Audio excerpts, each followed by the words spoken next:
Okay. So I'm going to totally reproduce that. Okay, so we talked the power of negative self-talk, how it can overcome you. And Andrew and I were talking about trying to fix the way he talks about what he's doing in a positive way. And reframing that whole idea of fear. And I know for myself, in the world of musical theater, I've done musical theater, I've done commercials, got paid work, where my performance, I'm a little bit nervous when I go on stage. And so it's not stage fright per se. It could be stage fright. So it's the same feeling as when people say that stage fright that will be debilitating in a sense. But anytime I've gone on stage, I've always had this excitement. I tell myself, I'm not scared, I'm excited. I channel the fear into excitement. I'm fired up, man. I can't wait to get up there. I'm excited to go up there and perform. I'm excited to go up there to speak. I'm excited to go in the home, take care of this family. Anytime I've had fear, I would reframe it. It's an NLP thing, at least from what I've learned, to reframe fear into excitement. And this book just totally reinforced exactly through empirical studies how that works. I know it works for me, but this is really cool. So in this book, this is really cool. Okay, so here's the study. If you want to understand how to manage fear, you don't have to threaten people's lives, okay? We need to only threaten to put them on stage. Okay, so here's the study. This professor, Allison Wood Brooks, at Harvard Business School. Okay, so what she did to 300 students, she told them, she gave them 2 minutes to prepare, and she said she wants them to deliver a persuasive speech on why they would make good collaborators at work. Why they would make good collaborators at work. And then what they'd have is they would have judges in the audience evaluating their speeches, and they would videotape all of them. So then they would have a committee of their peers to evaluate their persuasiveness and confidence, okay? And they only got 2 minutes to prepare their speech.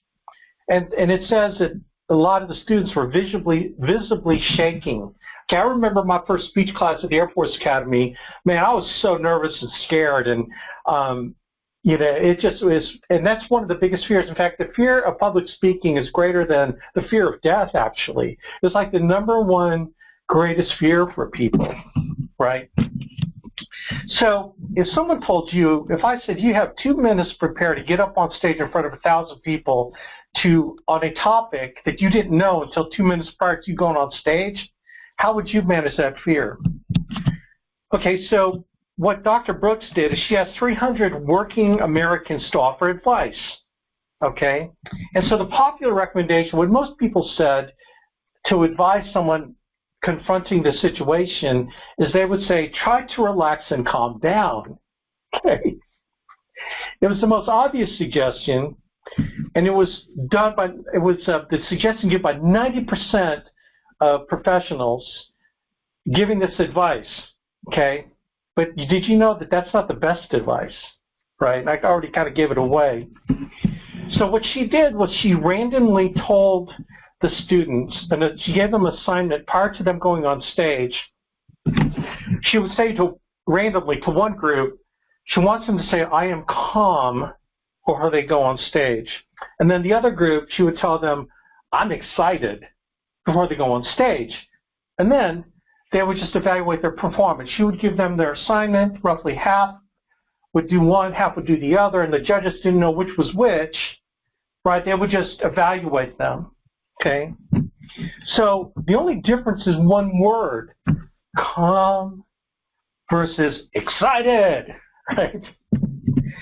And it was significant enough to alter the quality of their speeches.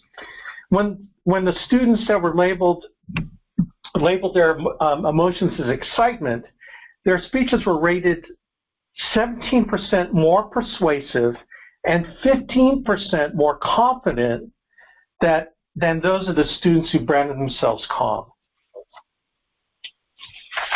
So it says here, reframing fear as excitement also motivated the speakers, boosting their average length of their speeches by 29%.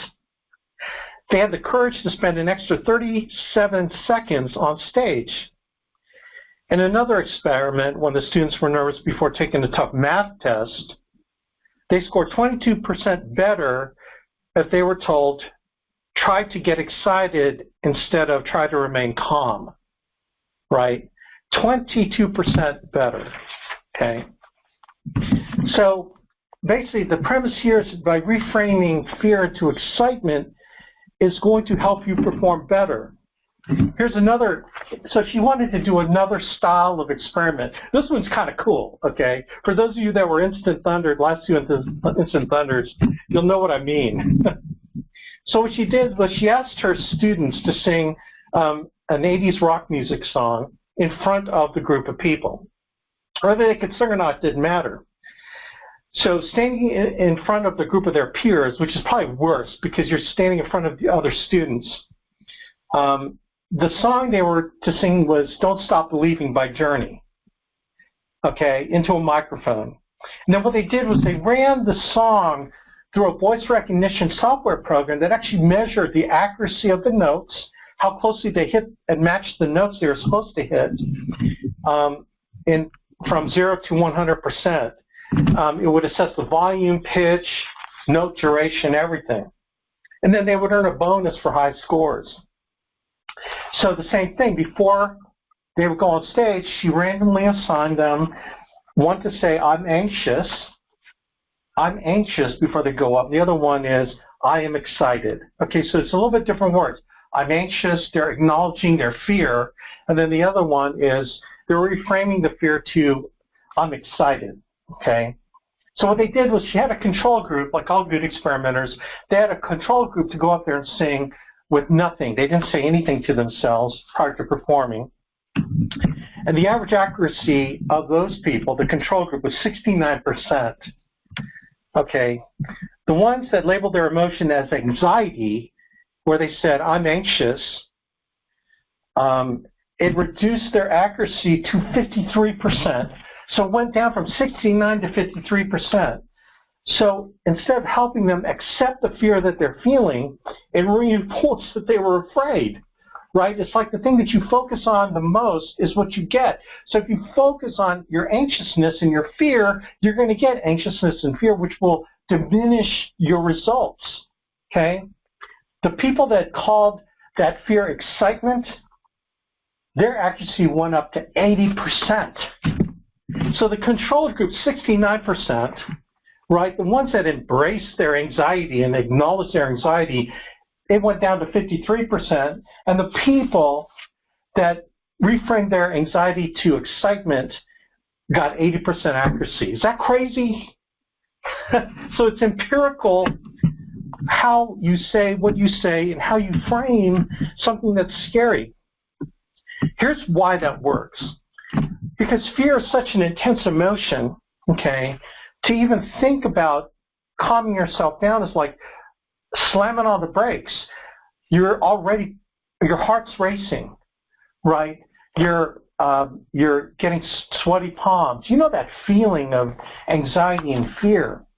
So it's harder to calm yourself down from such a heightened state of emotion than it is to turn that heightened state of emotion of fear into excitement, because excitement can look the same. Excitement, your heart rate's going up because you're fired up, right? Your palms might sweat a little bit because you're just anticipating, right?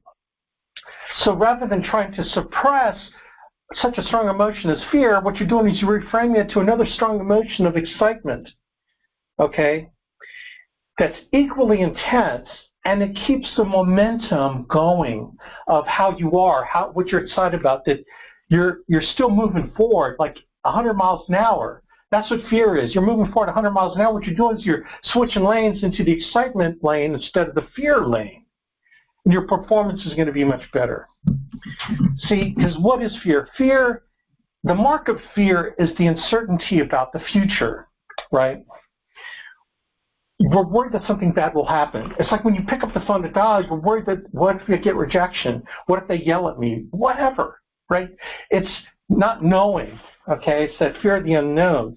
Because you're worried about something bad that'll happen. It hasn't happened yet, but it is a possibility, okay? But when you're talking about the excitement, okay,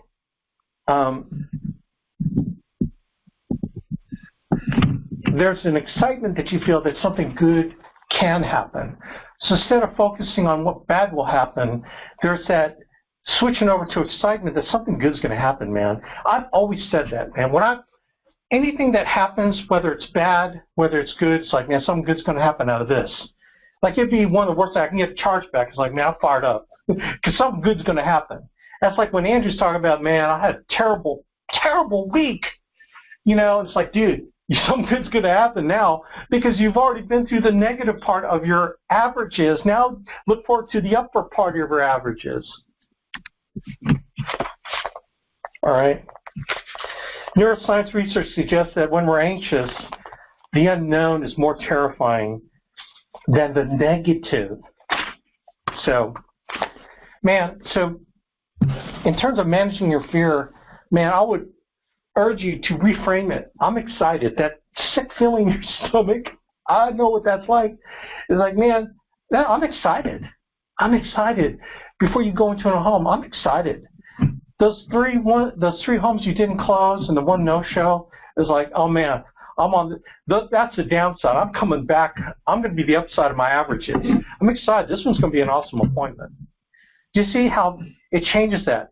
That dread of, oh my gosh, I'm having a bad week, turns into, man, I'm excited because something good's going to happen. Something good's got to happen. Regardless of what happens, you're going in there with a positive frame of mind. But that's a huge thing to handle.